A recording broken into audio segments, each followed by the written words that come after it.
आज दीदी के पास दिखाने के लिए टूटी टांग के अलावा कुछ नहीं है, सुनाने के लिए चंडी पाठ के अलावा कुछ नहीं है। चंडी पाठ क्यों करना पड़ रहा है? क्योंकि आज बंगाल की गली गली के अंदर परिवर्तन होवे का नारा लग रहा है, गली गली के अंदर जय श्री राम के उद्घोष हो रहे हैं। आपको मैं बता दूं, मैं भी उस बंगाल की गलियों में घूम के आया, और सबसे मजे की बात, जिस मुस्लिम समुदाय को एक तरह से अपने वोट बैंक के रूप में ममता दीदी ने यूज किया, उस मुस्लिम समुदाय के लोग तक ममता बनर्जी से नाराज हैं।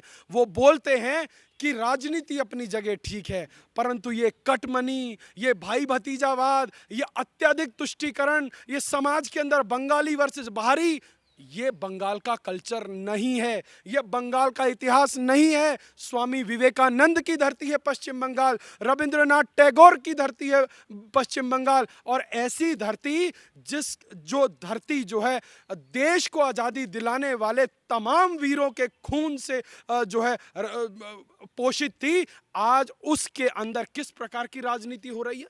3 दशकों का वामपंथियों का राज रहा, और वहां पे एक रक्त रंजित राजनीति होती रही। और ममता दीदी ने नारा दिया, मां माटी मानुष। बंगाल की मेरी भोली जनता ने ममता दीदी को सर आंखों पर बिठाया, और मां माटी मानुष का नारा देने वाली दीदी ने क्या किया? माल मियां और मदरसों की राजनीति चला दी 10 साल के लिए, और उसके बाद आज टूटी टांग लेकर, और ममता दीदी ने आज आखिरी दिन खेल कर ही दिया। और आज ममता दीदी ने खुला आरोप भाजपा के ऊपर लगा दिया और बोला कि मेरे को पहले सीपीएम वालों ने पीटा और आज भाजपा वालों ने पीटा। ममता दीदी, वो वीडियो फुटेज जो चुनाव आयोग के पास गई है, जो आपकी पुलिस जो कहीं ना कहीं टीएमसी के कैडर की तरह कल तक काम करती थी, उसको भी समझ आ गया कि परिवर्तन होके रहेगा। और बंगाल की पुलिस ने हलफनामा दिया है चुनाव आयोग के अंदर और बोला है कि किसी ने जो है अटैक नहीं किया। आप सोचिए, एक मुख्यमंत्री जो Z+ सिक्योरिटी में रहती है, उसके साथ उसकी राज्य की पुलिस रहती है, 200 से अधिक पुलिस का तामझाम ममता दीदी के साथ चल रहा था। क्या 200 से अधिक पुलिस वालों के होते हुए यदि प्रदेश की मुख्यमंत्री के ऊपर हमला होता है, मान लेते हैं एक बार को कि हमला हुआ है, तो ममता दीदी ने अभी तक पुलिस डिपार्टमेंट के लोगों के ऊपर कार्रवाई क्यों नहीं करी? सबसे पहला सवाल। और उसके बाद अभी तक तो वो नाम नहीं ले रही थी, अभी तक उनके खबरिया दलाल राजदीप सरदेसाई जैसे लोग भाजपा को कोट कर रहे थे, उसके बाद ट्वीट डिलीट करके भाग गए, और आज अब ममता दीदी पूरी डेस्परेशन में खुल के बोल रही हैं कि भाजपा ने उनको पीटा। आज देखिए 2019 का चुनाव, और ममता दीदी विधायक है भवानीपुर विधानसभा से। आप उस भवानीपुर विधानसभा में जाइए, और जिस भवानीपुर विधानसभा में जिस वार्ड में ममता बनर्जी रहती हैं, उसी वार्ड में वो हार गई, लगभग 300 से अधिक वोटों से हारी हैं। और उसके बाद खौफ इतना कि यहां से छोड़कर नंदीग्राम पहुंच गई। और एक बड़ा ट्विस्ट है नंदीग्राम जाने में। नंदीग्राम, जिस शुवेंदु अधिकारी ने ममता बनर्जी को लार्जर देन लाइफ की इमेज दी, जिस शुवेंदु अधिकारी के कंधे पर चढ़कर ममता बनर्जी बनी, आज वही शुवेंदु अधिकारी ममता बनर्जी के खिलाफ खड़े हैं। और रोचक ट्विस्ट ये है कि शुवेंदु अधिकारी ममता बनर्जी के खिलाफ चुनाव आयोग में गए हैं और उन्होंने अर्जी लगाई है कि ममता बनर्जी ने अपने हलफनामे में उनके ऊपर ये जो 6 केस हैं उनकी जानकारी छुपा ली है। अब हो सकता है कि ममता बनर्जी वहां से भी जो है छोड़ के भाग जाए। अब आखिरी में सुनने में आ रहा है कि ममता बनर्जी ने टॉलीगंज विधानसभा जो है वो अपने लिए सुरक्षित करा के रखी है कि अगर कुछ ऊंच नीच हुई तो मैं टॉलीगंज से चुनाव लड़ूंगी। अब क्या शर्मा जी, नामांकन रद्द हो सकता है क्या ऐसे में? होना तो चाहिए, पर अब देखते हैं कि आगे होता है क्या। क्योंकि प्रदेश के मुख्यमंत्री जिस एक बदहवासी में दौड़ रही हैं, ये कहीं ना कहीं उनकी हार को सुनिश्चित कर रहा है। आप देखिए, पिछले 2 से 3 महीनों में हर रोज तृणमूल के विधायक ऐसे छोड़ के भाग रहे हैं जैसे कि कोई नाव डूबने वाली हो, और डूबती नाव के ऊपर से लोग कैसे कूद के भागते हैं, वैसे ही तृणमूल के विधायक रोज 1, 2, 3, 4, 5 की गिनती में भाग रहे हैं। अभी एक बड़ा नाम आ रहा है, शुवेंदु अधिकारी के पिताजी जो तृणमूल के सांसद हैं, उन्होंने अभी 1 हफ्ते पहले जो है अपना एक इंटरव्यू में बोला कि तृणमूल के अंदर मुझे गालियां दी जा रही हैं। आप सोचिए एक इतना सीनियर नेता, 70+ की उनकी उम्र है, और वो अपने ही सांसद को इस प्रकार से जो है तिरस्कृत कर रहे हैं। और सुनने में आ रहा है कि 24 तारीख को प्रधानमंत्री की रैली में शुभेंदु अधिकारी के पिताजी भी जो है भाजपा ज्वाइन कर रहे हैं। शर्मा जी एक बात ये बताइए, अगर हम राजनीतिक घटनाक्रम की बात करें, शुभेंदु अधिकारी का कहना है कि ममता बनर्जी को मैं 50,000 वोटों से हराऊंगा। ममता बनर्जी कहती हैं कि बाहरी लोग यहाँ पर सत्ता काबिज करना चाहते हैं, मुझे मारना चाहते हैं, हत्या का इल्जाम लगा रही कि बीजेपी वाले मुझे मारना चाहते हैं। उसको आप कैसे देखते हैं? देखिए ये नौटंकी है, अपने आप में पूरी की पूरी नौटंकी है। और ये नौटंकी का स्क्रिप्ट राइटर है एक फेल्ड स्ट्रैटेजिस्ट जिसका नाम है प्रशांत किशोर। मैं आपके चैनल पर आरोप लगाता हूं प्रशांत किशोर पे, क्योंकि प्रशांत किशोर आज देश भर में घूमकर सारे राजनीतिक दलों की दलाली करने का काम कर रहा है। आज ऐसा कोई सगा नहीं जिसको मैंने ठगा नहीं। उसने जो महाराष्ट्र के अंदर मैस हुआ उसका स्क्रिप्ट राइटर भी प्रशांत किशोर है। आज वहां पे तमिलनाडु में चले जाइए, स्टालिन का भी सूत्रधार प्रशांत किशोर है। अब अपनी बंगाल के अंदर दावे देखिए, बात इतनी बड़ी कर दी। उनने कहा कि अगर भाजपा 100 से ऊपर क्रॉस कर जाएगी तो मैं जो काम कर रहा हूं मैं उससे संन्यास ले लूंगा। और उस व्यक्ति ने अपनी सीट वहां निर्धारित कर ली। क्या? पंजाब के मुख्यमंत्री का, राजनीतिक सलाहकार का, एक कैबिनेट मंत्री का दर्जा वहां पर पक्का कर लिया और ममता दीदी को जो है लड़ने के लिए बीच में छोड़ दिया।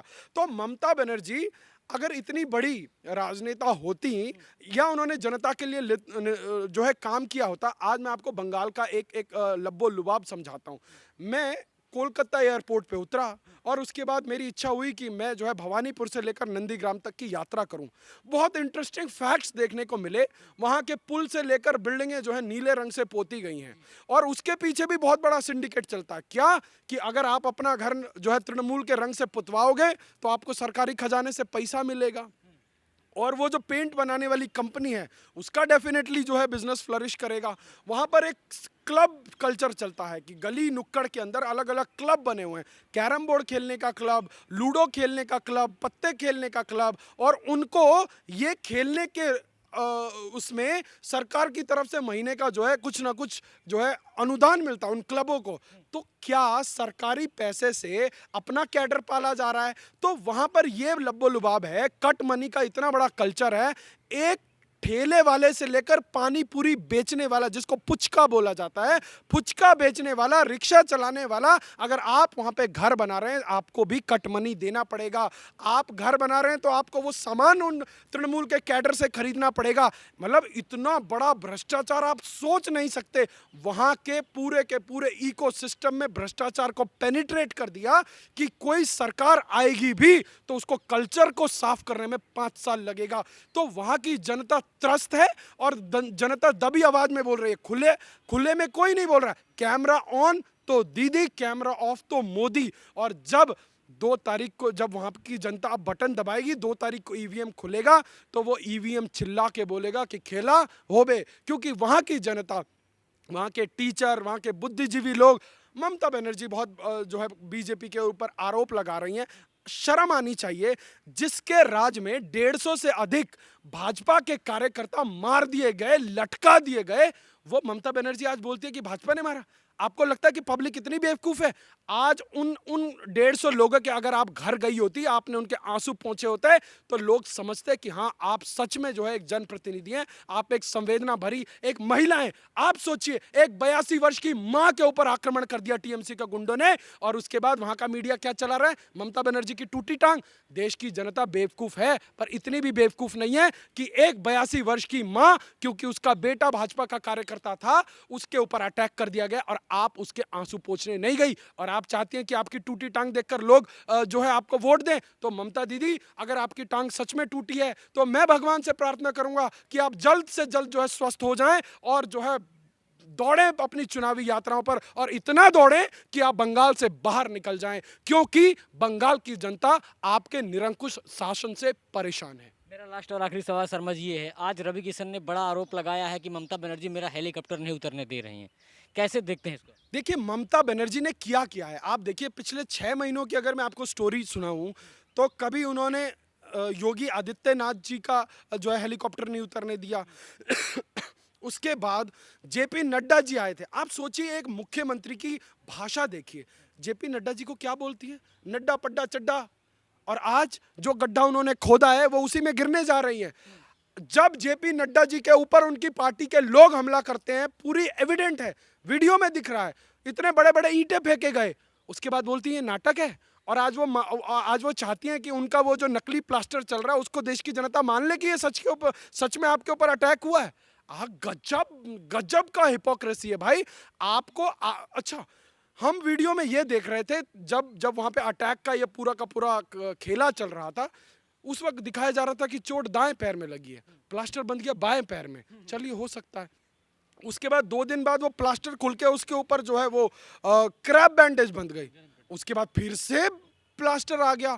तो भाई साहब, मुझे लग रहा है देश के प्रधानमंत्री जी से मैं अपील करूंगा कि एम्स की कोई अच्छी सी टीम भेजी जाए और ममता दीदी को जो है स्वास्थ्य लाभ के लिए केंद्र सरकार के निर्देशन में, क्योंकि देखिए चुनाव का माहौल है। अब ममता जी बोल ही रही हैं कि माकपा वालों ने, कम्युनिस्ट वालों ने पीटा। हो सकता है कि कम्युनिस्ट वालों ने कोई जो है अंदर अपना जासूसी डॉक्टर भेज दिया हो जो नहीं चाहता हो कि ममता दीदी ठीक हो। तो मैं देश के प्रधानमंत्री से जो है अनुरोध करूंगा, क्योंकि प्रधानमंत्री और भाजपा के सभी बड़े नेताओं ने हमेशा ममता दीदी कहकर एड्रेस किया है। चाहे ममता दीदी ने कितनी भी जो है असभ्य भाषा का प्रयोग किया हो, कितनी भी डेस्परेशन दिखाई हो, प्रधानमंत्री ने हमेशा उनको जो है दीदी कर एड्रेस किया है। भाजपा के तमाम नेताओं ने उनको दीदी कर एड्रेस किया है। तो मैं प्रधानमंत्री से अपील करूंगा, ममता दीदी आज देश की राजनीति में एक महत्वपूर्ण व्यक्तित्व है, उनका इलाज सही से हो, क्योंकि उन्होंने 10 साल सो कॉल्ड जनता की सेवा करी है।